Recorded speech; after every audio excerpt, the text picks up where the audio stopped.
레이 커즈와일. 이 사람의 예언을 들으면요, 꼭 SF 영화 같다는 생각이 들어요. 근데 정작 본인은 이게 우리가 피할 수 없는 미래라고 단언하거든요. 자, 그가 말하는 포스트 휴먼 시대.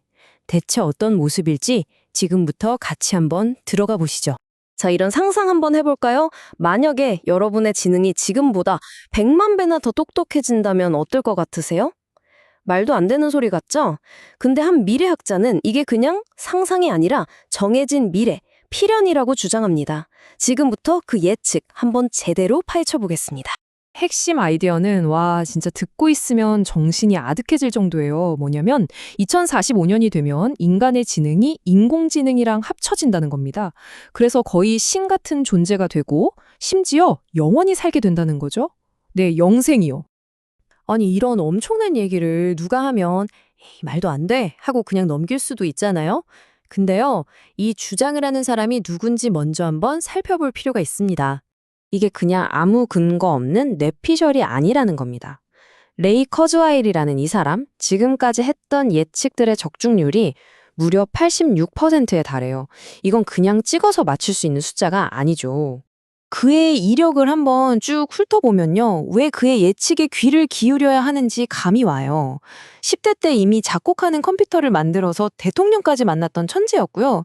시각장애인을 위한 최초의 음성 변환 기술도 이 사람이 만들었어요. 그러다가 결국엔 구글의 엔지니어링 이사장이까지 올라갔죠.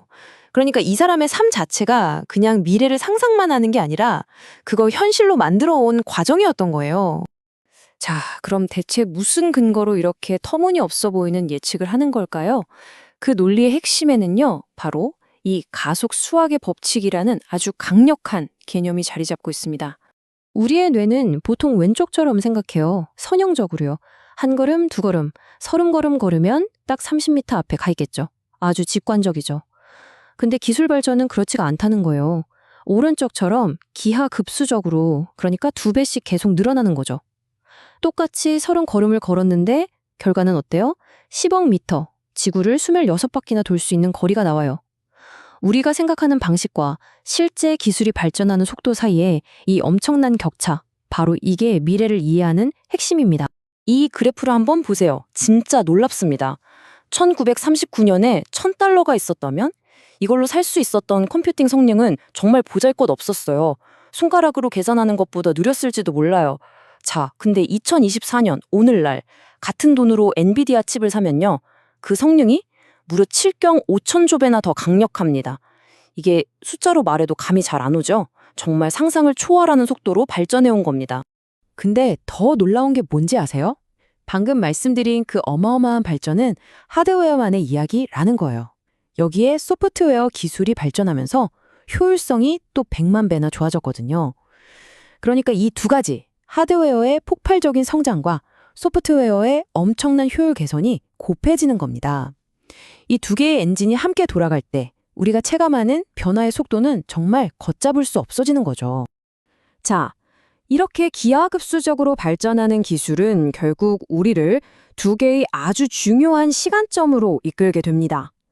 커즈와일이 콕 집어서 예언한 두 날짜, 바로 2029년과 2045년입니다.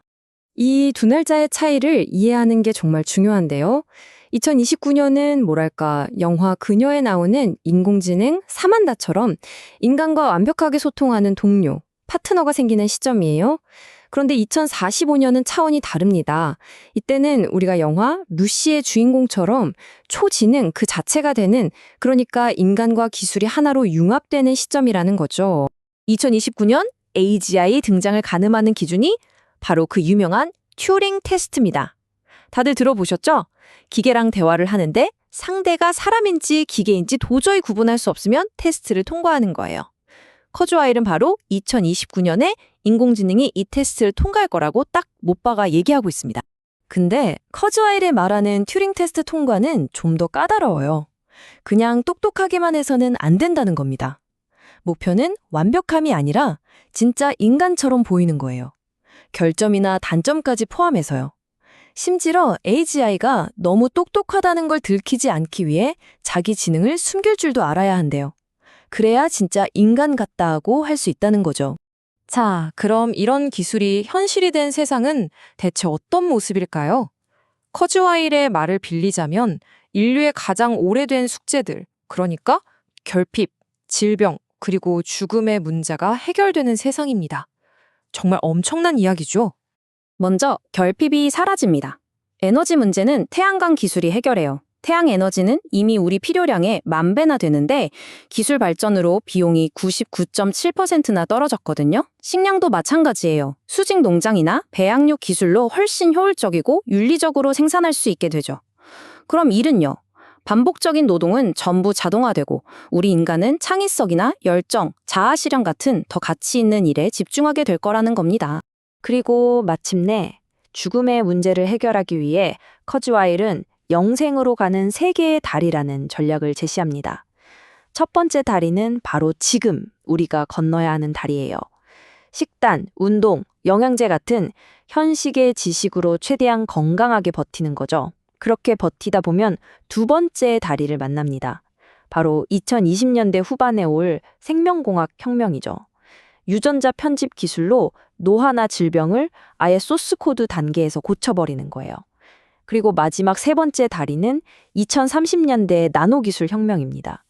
수십억 개의 나노로봇이 우리 혈관 속을 돌아다니면서 24시간 내내 세포를 고치고 바이러스를 막아주는 말 그대로 몸속에 병원이 생기는 겁니다. 이 세 개의 다리를 모두 건너면 우리는 마침내 수명 탈출 속도라는 지점에 도달하게 됩니다. 이게 뭐냐면요. 내가 1년 늙는 동안 과학기술이 내 수명을 1년 이상 늘려주는 시점을 말해요. 자, 그럼 어떻게 될까요? 수학적으로 더 이상 늙지 않는 상태가 되는 거죠. 죽음이라는 추격자로부터 완전히 벗어나는 말 그대로 탈출 속도를 얻게 되는 겁니다. 자, 여기까지 들으시면 이런 근본적인 질문이 떠오르실 거예요. 만약에 우리가 정말로 기계와 하나가 된다면 과연 우리는 여전히 인간이라고 불릴 수 있을까요? 우리의 인간성은 어떻게 되는 걸까요? 이 질문에 대해 커즈와일은 아주 단호하게 대답합니다. 이건 인간성을 잃는 게 아니라고요.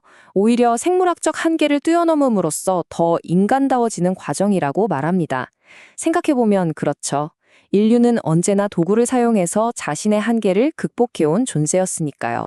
우리가 뇌를 확장하려는 진짜 목표는 무슨 엑셀 계산을 더 빨리 하려는 게 아니에요. 그게 아니라 더 높은 해상도로 감정을 느끼기 위해서입니다. 다른 사람의 아픔에 더 깊이 공감하고 음악을 들으며 더 심오한 감동을 느끼고 더 우아하고 재치 있는 유머를 구사하는 것. 이렇게 우리가 가장 인간적이라고 생각하는 바로 그 능력들을 극대화하는 게 진짜 목표라는 겁니다. 자, 그럼 여러분께 한번 질문을 던져볼게요. 만약 여러분의 뇌가 클라우드에 딱 연결된다면 어떤 초능력을 가장 먼저 다운로드 받고 싶으세요? 예를 들면 누군가와 대화할 때 완벽한 위트를 바로바로 생각해내는 능력? 아니면 복잡한 음악이나 미술 작품을 한 번에 꿰뚫어보는 능력? 정말 뭐든 가능해지겠죠? 결론적으로 커즈와일이 그리는 미래는 인류의 종말이 아닙니다. 오히려 인류라는 종의 졸업에 가깝죠. 유한한 생물학적 육체라는 껍질을 벗고 우리가 한때 신화 속에서나 상상했던 신과 같은 존재가 되기 위한 그 다음 단계로 나아가는 여정인 셈입니다. 이 기하급수적인 변화의 곡선은 이미 시작됐습니다. 이건 더 이상 먼 미래의 공상과학 이야기가 아니에요. 그래서 마지막 질문은 이것뿐입니다. 여러분은 이 거대한 변화의 흐름을 그냥 옆에서 지켜보는 관객으로 남으시겠습니까? 아니면 이 흐름에 직접 뛰어들어 함께할 준비가 되셨습니까?